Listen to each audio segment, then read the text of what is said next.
बस अविनाश को तो यह तक लगा कि तक्षक राजवंश का सबसे शक्तिशाली विशेषज्ञ श्वेत स्वॉर्ड एम्परर इनके सामने शायद एक चींटी के बराबर भी ना हो।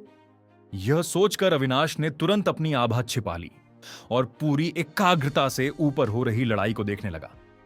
शायद इस युद्ध से उसे भी कोई बड़ा बोध मिल जाए। आकाश में अधेड़ व्यक्ति ने गुस्से से गरजते हुए कहा, तुम्हारी इतनी हिम्मत कि मेरी 1000 साल पुरानी जेड स्पिरिट पर्ल चुरा लो, अभी के अभी मुझे लौटा दो। थू! लाल वस्त्रों में खड़ी युवती नाजिया ठंडे तिरस्कार के साथ बोली, यह जेड स्पिरिट पर्ल मेरे चंद्र कबीले की है। तुम्हारे पूर्वजों ने इसे जबरदस्ती छीना था और अब तुम कहते हो कि मैंने चोरी की है। बेशर्मी की भी हद होती है। अधेड़ व्यक्ति की आवाज और ठंडी हो गई। तुम्हारा ओयांग कबीला चाहे कितना भी शक्तिशाली हो, हमें हल्के में मत लो। अगर पर्ल नहीं लौटाई तो मैं तुम्हें भयानक मौत दूंगा। धमाका! उसने जोरदार गर्जना की। उसकी आध्यात्मिक ऊर्जा एक विशाल काले दानवी बाघ में बदल गई। बाघ दहाड़ता हुआ नाजिया की ओर टूट पड़ा। नाजिया का चेहरा भावहीन रहा। उसने तलवार उठाई और हवा में इंगित किया। क्लैंग! एक लाल आभा तेज धार की तरह हवा को चीरती हुई सीधे उस काले बाघ से टकरा गई। चिंगारियां आकाश में फैल गईं और टकराव से निकली ऊर्जा टूटे हुए तारों की तरह जमीन पर गिरने लगी। नाजिया अजीब पैरों की चाल से आगे बढ़ी। हजारों फीट की दूरी उसके लिए कुछ भी नहीं थी। उसकी नीली तलवार से लगातार प्रकाश की धाराएं निकलीं और आकाश में भयानक ऊर्जा भंवर बन गए। वे सीधे उस अधेड़ व्यक्ति पर टूट पड़े। जोर स्नो स्काई स्वॉर्ड! वह चिल्लाया। उन्होंने तुम्हें यह तक दे दी? नामुमकिन! यह तो सिर्फ महारानी के योग्य है। क्या यह मुमकिन है कि... लेकिन उसके बोल पूरे होने से पहले ही नाजिया ने तलवार घुमाई। स्विश! एक पल में उसका दाहिना हाथ काटकर अलग हो गया। आह! वह जान बचाकर भागने लगा। भागने की सोच रहे हो? नाजिया ने ठंडा उपहास किया और एक ही वार में उसे जा पकड़ा। एक तीखी चीख के साथ अधेड़ व्यक्ति अपनी मौत से नहीं बच सका, लेकिन अगले ही पल नाजिया ने खून की एक धार उगली। स्पष्ट था कि यह लड़ाई उसके लिए भी भारी थी। दूर छिपे अविनाश का दिल कांप उठा। कितनी भयानक शक्ति! एक पल में पर्वत नदियां उजड़ गईं और पेड़ सूख कर गिर गए। तो यह सब केवल कहानी नहीं है, अविनाश ने मन ही मन कहा। सच्चे मार्शल आर्ट विशेषज्ञ वास्तव में आकाश और धरती को नष्ट कर सकते हैं। उसका खून उबल उठा। मार्शल आर्ट के शिखर तक पहुंचने की एक अटूट आकांक्षा उसके हृदय में जन्म ले चुकी थी। एक दिन उसने दृढ़ निश्चय किया, मैं भी मार्शल आर्ट के शिखर पर खड़ा होऊंगा और अद्वितीय अस्तित्व बनूंगा। कौन है वहां? अचानक आकाश में नाजिया की आंखें ठंडी हो गईं। उसकी दृष्टि सीधे अविनाश की ओर गई। वह उसे पहचान चुकी थी। खत्म! अविनाश का दिल बैठ गया और वह भागने ही वाला था कि एक तीखी तलवार की रोशनी आकाश से टूट पड़ी। दर्जनों मीटर लंबी ऊर्जा की धार सीधे जमीन को चीरती चली गई। धरती फट गई, पेड़ टूटकर गिर पड़े और चारों ओर धूल ही धूल फैल गई। अगले ही पल मलबे से एक अस्त व्यस्त आकृति उठी। उसके होंठों के किनारे खून की धार थी। वह था अविनाश। उसने ठंडी निगाहों से नाजिया की ओर देखा। क्या यही सर्वोच्च शक्तिशाली लोगों की निर्दयता होती है? अब भी जिंदा है? नाजिया सच में चौंक गई। इसका शरीर काफी मजबूत है। लगता है इसने कोई शक्तिशाली शरीर साधना तकनीक अपनाई है। फिर उसकी आंखों में हत्या का भाव उभर आया। लेकिन तुमने मुझे इस हालत में देख लिया है, तो अब मर जाओ। खतरा! अविनाश का चेहरा बदल गया। यह औरत सिर्फ इसलिए उसे मारना चाहती थी क्योंकि उसने उसे घायल अवस्था में देख लिया था। यह तो पूरी तरह पागल है। हे देवी जी, कृपया इसकी जान बख्श दीजिए। इसी क्षण अविनाश के सामने हवा में जैसे अचानक एक आकृति प्रकट हो गई, जिससे वह चौंक गया। तुम कौन हो? नाजिया का चेहरा ठंडा हो गया। वह सामने अचानक प्रकट हुए व्यक्ति को घूरने लगी। वह एक सफेद वस्त्रों में लिपटा वृद्ध था, जिसके बाल और दाढ़ी पूरी तरह सफेद थे। उसके पूरे व्यक्तित्व से एक अलौकिक गरिमा झलक रही थी। मैं 100 खजानों के मंडप का संरक्षक हूं। जब तक मैं यहां हूं, तुम उसके एक बाल को भी छू नहीं सकती। सफेद बालों वाले वृद्ध ने हल्की हंसी के साथ कहा। 100 ट्रेजर्स हॉल। नाजिया की आंखों की पुतलियां सिकुड़ गईं। इस नाम से वह भली भांति परिचित थी। यह महाद्वीप की सबसे रहस्यमयी शक्तियों में से एक था। मुझे विश्वास नहीं है कि तुम उसे हमेशा बचा सकोगे, ठंडी आवाज में कहकर नाजिया जाने लगी।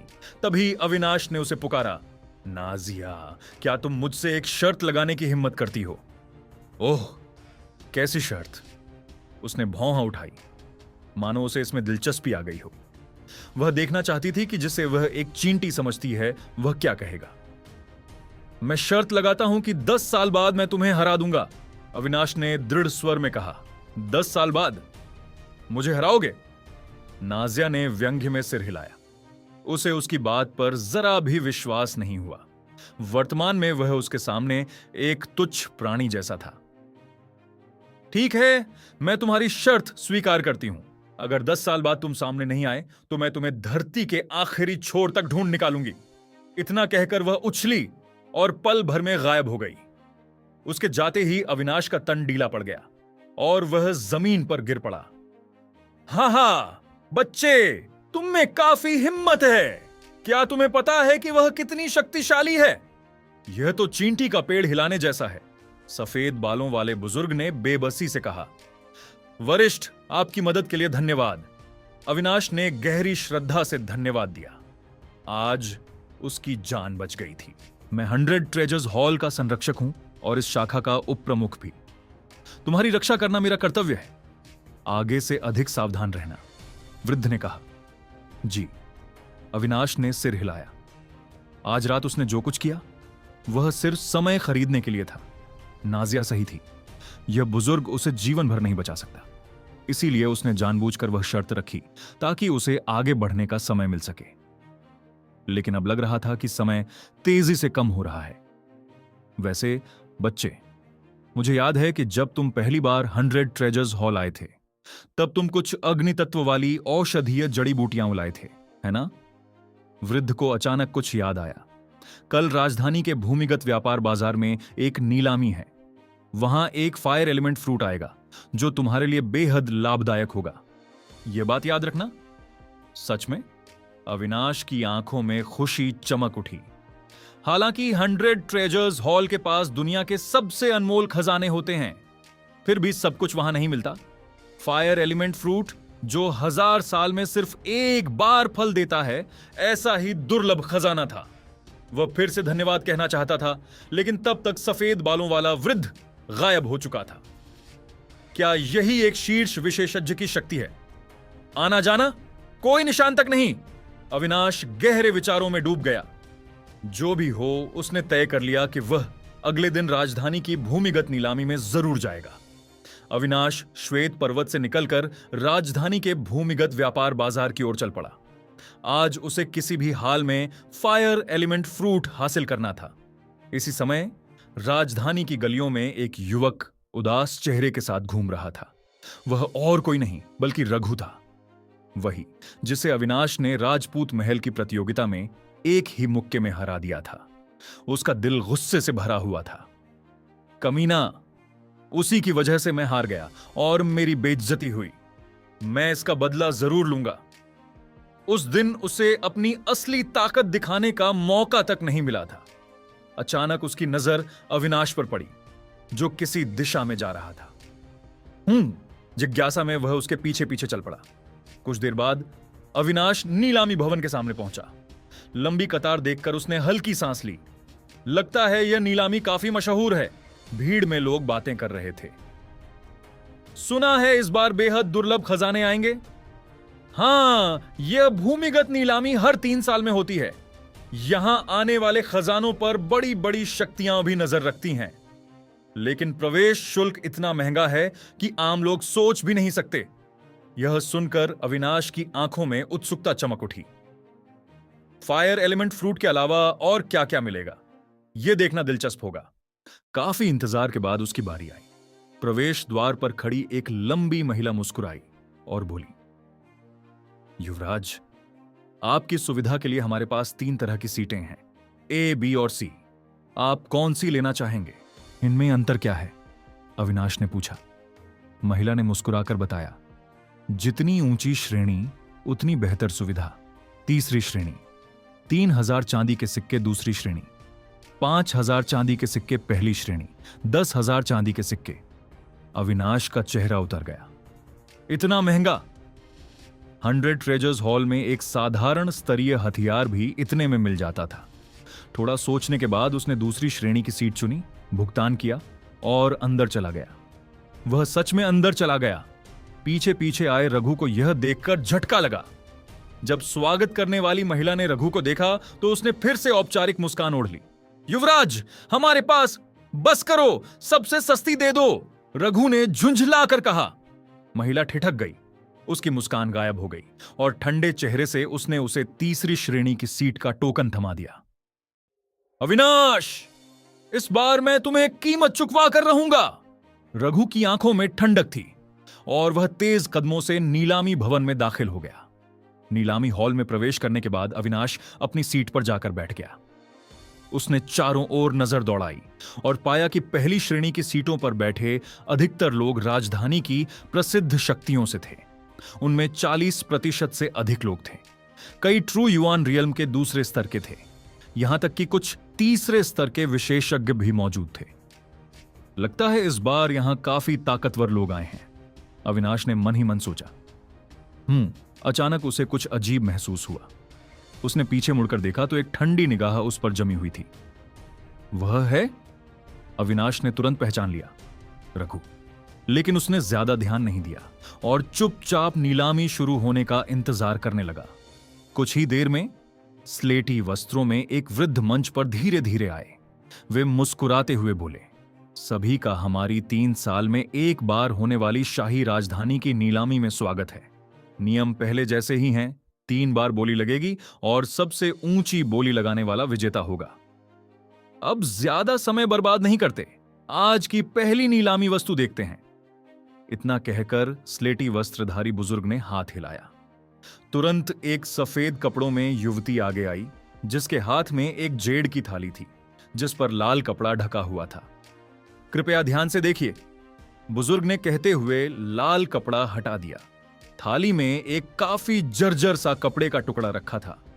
उससे हल्की हल्की आध्यात्मिक ऊर्जा की तरंगें निकल रही थीं। साफ था कि यह एक आत्मिक तावीज था, हालांकि उसकी श्रेणी ज्यादा ऊंची नहीं लग रही थी। लगता है बस प्रथम स्तरीय आत्मिक तावीज है।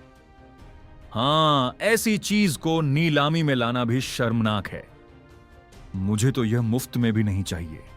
नीचे बैठे लोग तरह तरह की बातें करने लगे, लेकिन साफ था कि कोई भी बोली लगाने में दिलचस्पी नहीं ले रहा था।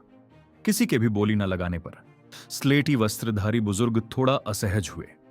उन्होंने हंसते हुए कहा, सज्जनों, भले ही यह केवल प्रथम स्तरीय आत्मिक तावीज है, लेकिन हमारे मूल्यांकनकर्ताओं के अनुसार इसे एक तृतीय स्तरीय स्पिरिट पैटर्न मास्टर ने बनाया था। यदि भविष्य में इसके शेष टुकड़े मिल जाएं, तो इसकी शक्ति समुद्र परिवर्तन, सी ट्रांसफॉर्मेशन, रियल्म के किसी विशेषज्ञ के लिए भी घातक साबित हो सकती है। यह सुनते ही कई लोगों की आंखों में उत्साह की चमक दौड़ गई।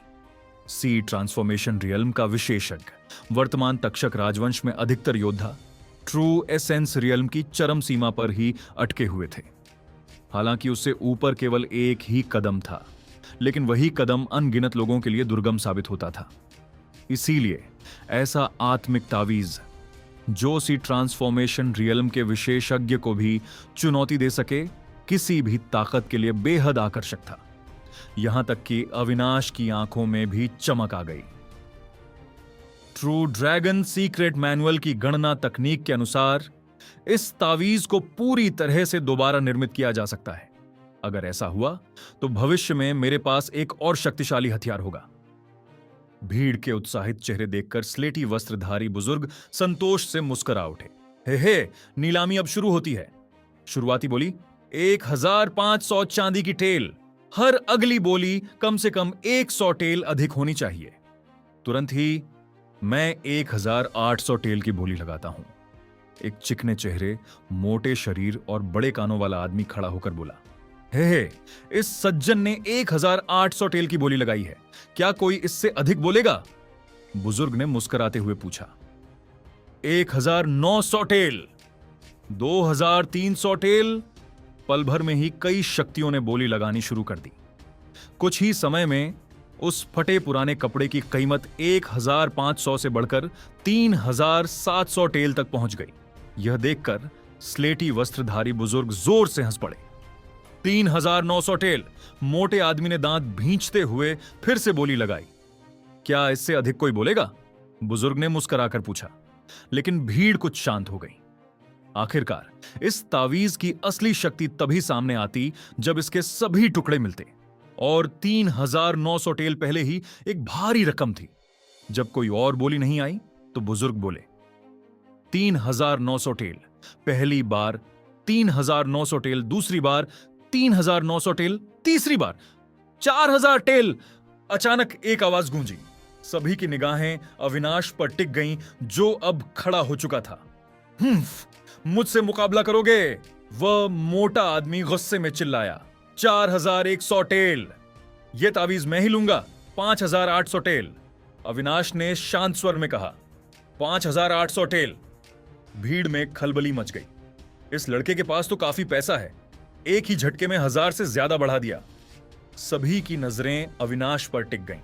उसके आत्मविश्वास और बेझिझक धन लुटाने के अंदाज को देखकर लोग मान बैठे कि वह किसी बड़े और शक्तिशाली परिवार का अमीर उत्तराधिकारी होगा। तुम। मोटे बड़े कानों वाले आदमी का चेहरा बिगड़ गया। वह कुछ बुदबुदाया और चुपचाप बैठ गया। आगे बोली, बढ़ाने की हिम्मत नहीं कर पाया। उसे भी समझ आ गया था कि इस लड़के की हैसियत उससे कहीं ज्यादा है। हे, छोटे भाई, तुम्हारी नजर सच में तेज है। सीधे 5800 टेल की बोली। क्या कोई और आगे बढ़ना चाहेगा? स्लेटी वस्त्रधारी बुजुर्ग बेहद खुश थे। उन्हें लगा आज उन्हें एक अच्छा शिकार मिल गया है। बाकी लोग अविनाश को अजीब नजरों से देखने लगे। क्या इसके पास पैसा ज्यादा है और खर्च करने की जगह नहीं? इतना फटा कपड़ा खरीदने के लिए 5800 टेल। उसी समय अविनाश के पीछे बैठे रघु के चेहरे पर ठंडी मुस्कान उभर आई। अविनाश के आत्मविश्वास को याद करते हुए उसने अपनी बोली की पट्टी उठा ली। 6000 टेल। फिर से सब चौंक गए। आमतौर पर पीछे की सीटें कमजोर पृष्ठभूमि वालों की होती थीं, लेकिन किसी ने नहीं सोचा था कि वहां ऐसा छिपा हुआ अमीर बैठेगा। 8000 टेल। लेकिन अविनाश ने बिना हिचक शांत स्वर में बोली लगा दी। उसके दृढ़ चेहरे को देखकर रघु अंदर ही अंदर बेहद खुश हुआ। उसे लगा अविनाश जाल में फंस चुका है। पिछली बार अविनाश ने सबके सामने उसकी बेइज्जती की थी। वह उसे इतनी आसानी से कैसे छोड़ सकता था? लड़ाई में वह उसे हरा नहीं सकता था, लेकिन आज पैसे के खेल में वह जरूर बदला लेगा। उसने बिना सोचे समझे बोली बढ़ा दी, 10,000। वाह, भाई ने तो सीधे 10,000 की बोली लगा दी। ऐसे खजाने के सामने हम पीछे कैसे हट सकते हैं? बुजुर्ग ठहाका मारकर हंस पड़े। बिल्कुल सही, यह युवा मालिक अमीर भी है और मनमौजी भी। 40,000। मेरा पैसा पहाड़ों की तरह जमा है और मैं पानी की तरह उड़ाने में माहिर हूं। 50,000। नीलामी हॉल के अंदर दोनों एक दूसरे पर बोली चढ़ाते जा रहे थे। उनके शब्दों में पैसों के प्रति खुली अवहेलना झलक रही थी, मानो उनकी नजर में चमकती चांदी सड़क पर पड़े कूड़े जैसी हो, जिस पर दूसरी बार नजर डालने की भी जरूरत ना हो। असली अमीर किसे कहते हैं? यही तो अमीर हैं। इतना ही नहीं, बोली लगाते समय सबने देखा कि अविनाश ने गोलियों की एक थैली निकाली और उन्हें दाल चने की तरह एक एक करके निगलता गया। उसके चेहरे पर जरा भी चिंता नहीं थी, मानो पैसों से उसका कोई लेना देना ही ना हो। यह दृश्य देखकर मौजूद लोगों की आंखें फड़क उठीं। वाकई अमीरों की दुनिया गरीब समझ ही नहीं सकते। 70,000, 80,000। आखिर तक आते आते लोग लगभग सुन्न हो चुके थे। मुझे यकीन नहीं होता। 90,000। अगर हिम्मत है तो आगे बढ़ो, अविनाश ने पूरे आत्मविश्वास से कहा।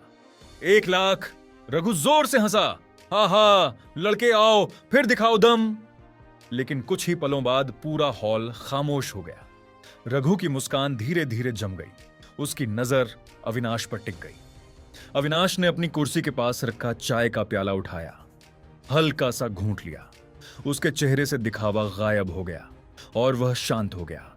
उसने लापरवाही से कहा, तुम जीत गए। क्या मैं मैं जीत गया। रघु का सिर भन्नाने लगा, जैसे उसके दिमाग में 100 घोड़े दौड़ रहे हों। आसपास बैठे लोग गहरी सांस लेकर हैरानी से अविनाश को देखने लगे। कमाल, सच में कमाल, यह लड़का तो उस्ताद निकला। बिना कोई शोर मचाए बड़े ही शालीन और शानदार तरीके से उसने सामने वाले से 1,00,000 टेल उगलवा लिए। छोटे भाई, क्या अब तुम्हें यह तावीज नहीं चाहिए? यह तो 1000 सोने के बराबर कीमती खजाना है। स्लेटी कपड़ों वाले बुजुर्ग मुस्कुराते हुए बोले, यह कूड़ा 5000 चांदी के टेल के भी लायक नहीं है। 1000 सोना? बेवकूफ तुम हो या मैं? अविनाश ने तिरस्कार से कहा। हे, हम दोनों में से कोई बेवकूफ नहीं है। बुजुर्ग ने अटपटी हंसी हंसी। उनके इतना कहते ही सबकी नजरें रघु पर टिक गईं। उसे ऐसे देखा जा रहा था मानो वह कोई ऐसा इंसान हो जिसकी अकल बरसों पहले सठिया चुकी हो। क्या इसका मतलब यह नहीं था कि रघु ही बेवकूफ है? उफ! अजीब नजरों को देखकर रघु का दिल कांप उठा। उसने तुरंत मुंह से खून उगला और बेहोश होकर गिर पड़ा। इसके बाद नीलामी आगे चलती रही। बाद में अविनाश ने भी बोली में हिस्सा लिया और अंततः एक अग्नि तत्व फल हासिल कर लिया। हालांकि वह इस बार आत्मिक तावीज नहीं खरीद पाया, लेकिन उसे कोई फर्क नहीं पड़ा। तावीज जैसे ही सामने आया था, वह उसे दिमाग में पूरी तरह याद कर चुका था। अब बस सही समय पर उसके अधूरे हिस्सों का विश्लेषण करना बाकी था। नीलामी समाप्त होने के बाद ही अविनाश वहां से निकला और श्वेत पर्वत लौट आया। आने वाले दिनों में साधना के अलावा अविनाश ने अग्नि तत्व फल से कुछ गोलियां भी तैयार की, ताकि अपनी बहन के शरीर में मौजूद ठंडे झर को अस्थायी रूप से दबाया जा सके। इस दौरान पर्वत पर लगातार शक्तिशाली आभाएं उठती रहीं। कई युवा प्रतिभाएं जो एकांत साधना में थीं, बड़ी सफलताएं हासिल कर चुकी थीं। यह देखकर वे युवक बेहद ईर्ष्या कर रहे थे, जो डाकुओं को दबाने वाले मिशन में नहीं गए थे। लगभग उसी समय 2 और शक्तिशाली आभाएं 2 अलग दिशाओं से उभरी। यह तो माहिरा पहले नंबर का विशेषज्ञ और सूर्या दूसरे नंबर का विशेषज्ञ हैं। क्या इन्होंने भी कर लिया? ये लोग सच में कमाल के हैं। आसपास के युवक आपस में बातें करने लगे। लगता है तुमने भी कर लिया है। हाँ, मुझे खुद भी उम्मीद नहीं थी कि इस बार एक निम्न स्तरीय श्वान ग्रेड आत्मिक गोली खाकर मैं सीधे ट्रू युआन रियल्म के दूसरे स्तर के मध्य चरण में पहुंच जाऊंगा। सूर्या जोर जोर से हंसा। लेकिन सूर्या, तुम अब भी एक कदम पीछे हो। मैं तो पहले ही दूसरे स्तर की चरम सीमा पार कर तीसरे स्तर में प्रवेश कर चुका हूं। माहिरा की थोड़ी घमंडी आवाज सुनकर सूर्या का चेहरा जम गया। क्या तुम कह रहे हो कि तुम तीसरे स्तर में पहुंच गए हो? सूर्या की आंखों में हैरानी झलक आई। यह रफ्तार बहुत तेज थी। हां, माहिरा ने सिर हिलाया। सब यही हैं।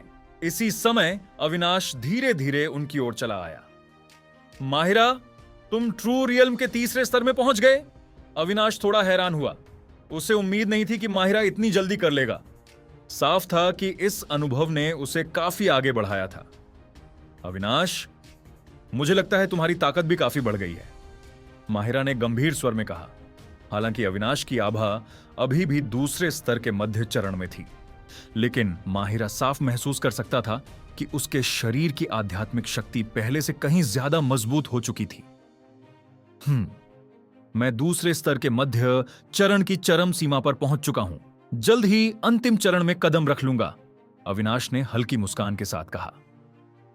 तो क्यों ना हम एक मुकाबला कर लें? माहिरा ने उत्साह से पूछा। लेकिन तभी सूर्या आगे बढ़ा। उसके चेहरे पर घमंड था। पहले मुझे आजमाने दो। एकांत साधना में कर दूसरे स्तर के मध्य 2 चरण में पहुंचने के बाद दूसरा सबसे मजबूत विशेषज्ञ सूर्या खुद को रोक नहीं पा रहा था। ठीक है, लेकिन तुम मुझे हरा नहीं पाओगे, अविनाश ने बेहद शांत स्वर में कहा, जैसे कोई साधारण सच बता रहा हो। पहले शायद नहीं, लेकिन अब जीत हार तय नहीं है। सूर्या दहाड़ा। उसके कपड़े फड़फड़ाने लगे और उसकी आध्यात्मिक शक्ति फूटने को तैयार थी।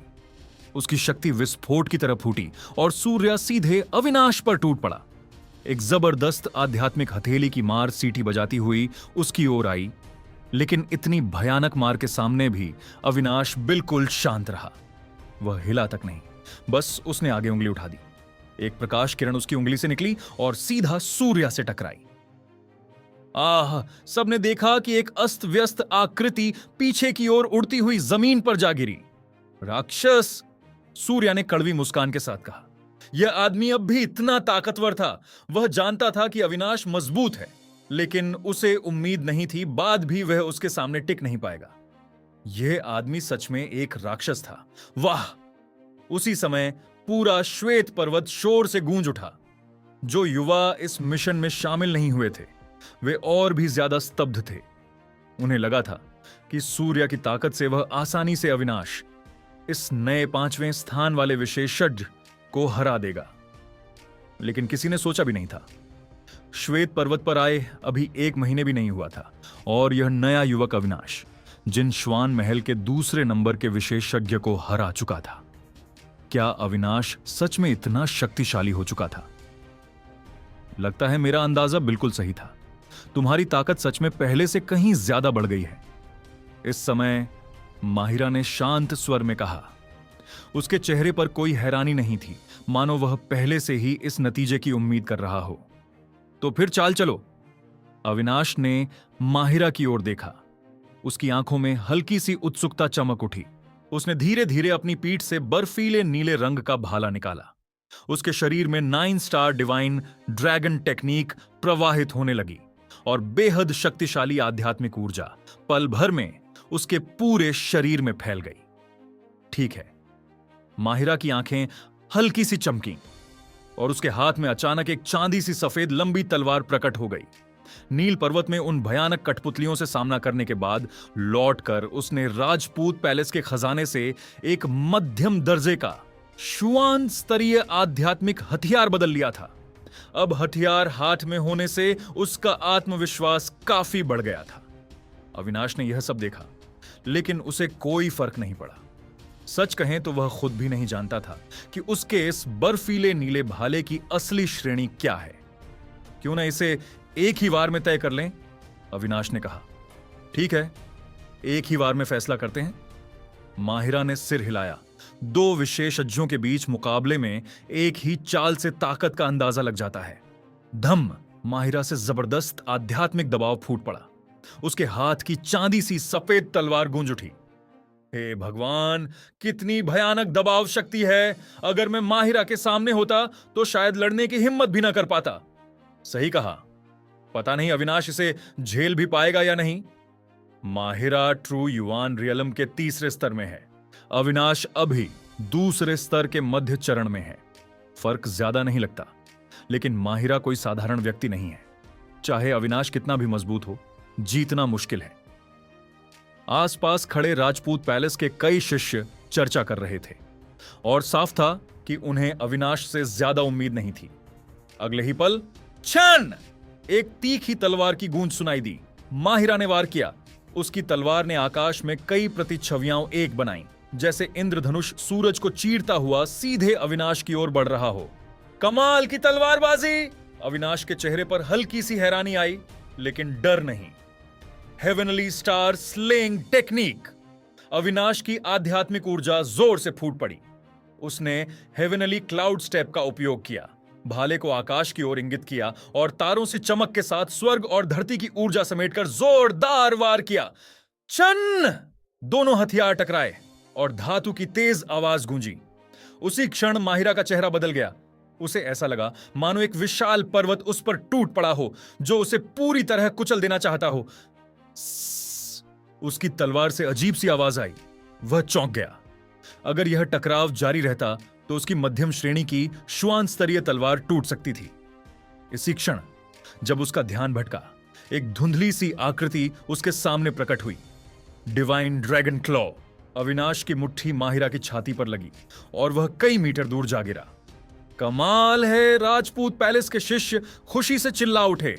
यह पहली बार था जब उन्होंने अविनाश और माहिरा को लड़ते देखा और नतीजा उनकी उम्मीदों से बिल्कुल अलग था।